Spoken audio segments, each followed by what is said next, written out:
അപ്പോൾ നമ്മുടെ next segment പറയേണ്ട ആവശ്യമില്ലല്ലോ. Never have. ഓക്കെ, രണ്ടുപേരും ഇപ്പം നമുക്ക് റിലീവ് ചെയ്യാത്ത സ്ഥിതിക്ക് ഞാൻ ചോദിക്കുകയാണ്, കോപ്പി അടിച്ചിട്ടുണ്ടോ?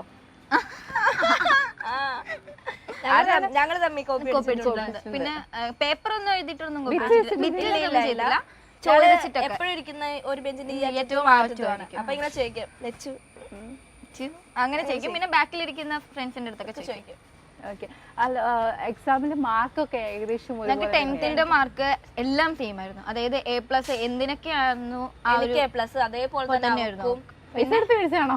അല്ല, 10th ഞങ്ങൾക്ക് ഒരെണ്ണം എന്തോ ഒന്നോ രണ്ടോ എന്തോ വ്യത്യാസം ഉണ്ടായിരുന്നു. കള്ളം പറയാറുണ്ടോ? പിന്നെ ഈ റീസെന്റ് പറഞ്ഞ ഏറ്റവും വലിയൊരു കള്ളം? ഞങ്ങൾ കള്ളം പറയാറില്ലെന്ന്. കൊള്ളാം കൊള്ളാം കൊള്ളാം. പുറത്ത് പോയിട്ടുണ്ടോ പാരന്റ്സിനോട് പറയാതെ എവിടെയെങ്കിലും? ഐ മീൻ കേരളത്തിന് പുറത്ത്? ഇല്ല, കേരളത്തിന് പുറത്തുനിന്നല്ല, വീടിന് പുറത്തിറങ്ങില്ല. ഞങ്ങള് പറഞ്ഞിട്ടേ പേടിയാണോ? പേടിയൊന്നുമല്ല, അവരോട് ഇഷ്ടമായതുകൊണ്ട് ഞങ്ങൾക്ക് അവർ ഒത്തിരി സ്വാതന്ത്ര്യം ഉണ്ട്. അപ്പൊ നമ്മളത് മിസ്യൂസ് ചെയ്യേണ്ട കാര്യമില്ല. ഓക്കെ, ഈ ഇടയായിട്ട് ആരെങ്കിലും പ്രപ്പോസ് ചെയ്തിട്ടുണ്ടോ? രണ്ടുപേര് ട്വിൻസാ ഞങ്ങളെ കൂടുതലും പ്രപ്പോസ് ചെയ്യുന്ന ട്വിൻസാ. കല്യാണം കഴിക്കാൻ ട്വിൻസിനോടാണോ താല്പര്യം? അല്ലാതെ ഒരിക്കലും കിട്ടിയില്ലെങ്കിൽ? ഓക്കെ, റോങ് നമ്പർ അയച്ച് ആർക്കെങ്കിലും കൊടുത്തിട്ടുണ്ടോ? എന്തിനാ ഫോൺ നമ്പർ മാറ്റി കൊടുത്തിട്ടുണ്ടോ? ഇല്ല ഇല്ല, ഇല്ലെങ്കിൽ കൊടുക്കാൻ പറ്റില്ലെങ്കിൽ കൊടുക്കില്ല. അല്ലെങ്കിൽ അച്ഛന്റെ നമ്പർ ആയിരിക്കും കൊടുക്കുക. രണ്ടുപേർക്കും കൂടെ ഒരു ഫോണേ ഉള്ളൂ. അതുകൊണ്ട് രക്ഷപ്പെട്ടല്ലേ?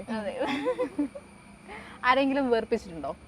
ഞങ്ങളോ? അത് ഞങ്ങളല്ലല്ലോ പറയണ്ട, അവരല്ലേ പറയണ്ടേ. എന്നാലും നമ്മുടെ ഭാഗത്തുനിന്ന് ഇല്ലാന്ന് പറയാം. ഞങ്ങൾ നിങ്ങളുടെ ഭാഗത്തുനിന്ന് അതെ ഇതുപോലെ വെറുപ്പിക്കണം. അങ്ങനെയാണോ പറഞ്ഞ? നോ, ഞാൻ നിങ്ങളെ അല്ല, നിങ്ങൾ എന്നെ വെറുപ്പിച്ചോണ്ടിരിക്കുകയാണല്ലോ, അതുകൊണ്ട്. അപ്പൊ അയ്യോ പറയണ. ഓക്കെ, ഈ അടുത്തിടെയായിട്ട് വള്ളി പിടിച്ചിട്ടുണ്ടോ? വള്ളി എപ്പോഴും ഞങ്ങൾക്ക് കിട്ടും. ഇല്ല, ഞങ്ങളുടെ അമ്മയ്ക്ക് എപ്പോഴും വരാറ്, അത് തീർത്തു കൊടുക്കല്. എന്തുകൊണ്ടാണ് അങ്ങനെ വരുന്നത്? അമ്മ എല്ലാരും ട്രസ്റ്റ് ചെയ്യും ഭയങ്കരമായിട്ട്. ഒരാള് കണ്ടു കഴിഞ്ഞാൽ അവരെന്തെങ്കിലും ഒരു വിഷമത്തിന്റെ ഇതിൽ പറഞ്ഞ അമ്മ ശരിക്കും അത് വിശ്വസിച്ചു. കളത്തിലാണെങ്കിലും അവസാനം ഒരിക്കലും അമ്മയ്ക്ക് മനസ്സിലാവുന്ന അത് നമ്മൾ പറയും, അമ്മ അങ്ങനെ വിശ്വസിക്കാൻ പാടില്ല.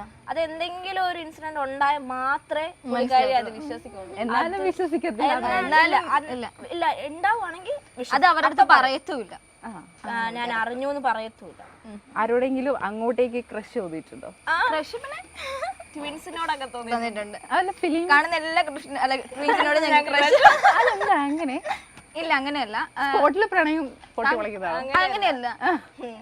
അവര് ചില ട്വിൻസ് ഒക്കെ ഞങ്ങളെ പോലെ സിമിലാരിറ്റീസ് ഉള്ള ആൾക്കാരായിരിക്കും. കാണാൻ മാത്രമല്ല ഐഡന്റിറ്റിക്കല്, അവരുടെ സ്വഭാവം കൂടിയാണ് പറയുള്ളൂ. അപ്പൊ അങ്ങനെയൊക്കെ തോന്നിയിട്ടുണ്ട്.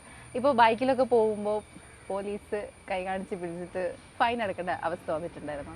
ഇതുവരെ ഫൈൻ അടച്ചിട്ടില്ല. അങ്ങനെയല്ല, ഫൈൻ അടച്ചിട്ടില്ല. അതെന്താന്ന് വെച്ചാൽ ഞങ്ങൾ ഫസ്റ്റ് ബൈക്ക് എടുത്ത് ഞങ്ങൾക്ക് ഗിഫ്റ്റ് കിട്ടിയതാണ് ബൈക്ക്. അപ്പൊ ഞങ്ങളൊരു ഫാമിലി ഫ്രണ്ട് ഞങ്ങൾക്ക് ഗിഫ്റ്റ് തന്നതാണ് ബൈക്ക്. അപ്പൊ ആ ബൈക്ക് കൊണ്ട് ഞങ്ങൾ എടുത്തു. പിറ്റേ ദിവസം അപ്പൊ അതിന്റെ കൂടെ ഒരു ഹെൽമെറ്റ് ഇല്ലേ നമുക്ക് കിട്ടുള്ളൂ. അപ്പൊ അത് വെച്ചിട്ട് ഞങ്ങൾ പോയപ്പോ പോലീസ് പിടിച്ചു. എന്നിട്ട് ബാക്കിലിരിക്കുന്ന ആൾ എന്തുകൊണ്ട് ഹെൽമെറ്റ് വെച്ചില്ല എന്ന് പറഞ്ഞു. അപ്പൊ ഞങ്ങളുടെ കയ്യിൽ ആകെ 500 രൂപ ഉണ്ടായിരുന്നു പേഴ്സിൽ. അപ്പൊ നമ്മൾ പറഞ്ഞു, അയ്യോ സാർ ഞങ്ങള് ഹെൽമെറ്റ് വാങ്ങിക്കാൻ പോകുന്നത്. അപ്പൊ സാർ പറഞ്ഞു എന്നാലും പെറ്റി അടിക്കണം പറഞ്ഞു. അപ്പൊ നമ്മള് 500 രൂപ എടുത്തിട്ട് ആകെ ഇതേ ഉള്ളൂ സാർ, ഞങ്ങള് ഹെൽമെറ്റ് വാങ്ങാൻ വേണ്ടി നിന്നാണ് സാർ പറഞ്ഞപ്പോ അങ്ങനെ അവിടെ പോലീസുകാരി നൈസായിട്ട് തേച്ചു. ലൈസൻസ് കിട്ടിയ സമയത്തായിരുന്നോ പോയത്? ലൈസൻസ് കിട്ടി കഴിഞ്ഞിട്ട് വണ്ടി എടുത്തത്, അല്ലെങ്കിൽ ടാസ്ക് ആവുന്ന പേടിച്ചില്ല? അല്ല, ലേണേഴ്സ് കിട്ടിയപ്പോഴൊക്കെ 10 കിലോമീറ്റർ അടുത്തൊക്കെ ഓടിക്കുമായിരുന്നു. പിന്നെ ലൈസൻസ് കിട്ടിയപ്പോ ഞാൻ പുറത്തു പോയി. പിന്നെ 9th ഓടിച്ചിട്ടുണ്ട്, ഇല്ലാന്നല്ല. പിന്നെ പണി കിട്ടിയിരുന്ന നിർത്തി. കിട്ടിയിട്ടുണ്ടോ? തേപ്പ് കിട്ടിയിട്ടുണ്ട്. രണ്ടാൾക്കും ഒരുമിച്ച് തന്നെ? ട്വിൻസ് ആയിരുന്നു. ട്വിൻസ് ആയിരുന്നു. അയ്യോ, അത് ഭയങ്കര കഷ്ടം. പ്രണയൊന്നും വേണ്ട. തേപ്പെന്ന് വെച്ചാ ഞങ്ങൾ രണ്ടുപേരും അങ്ങോട്ടും ഇങ്ങോട്ടും പറ്റില്ല. കാരണം അവരുടെ സ്വഭാവം നമുക്കും പറ്റില്ല. അണ്ടർസ്റ്റാൻഡിങ്ങിൽ പിരിഞ്ഞു, അത്രേ ഉള്ളൂ. തേപ്പെന്ന് പറയാൻ പറ്റില്ല.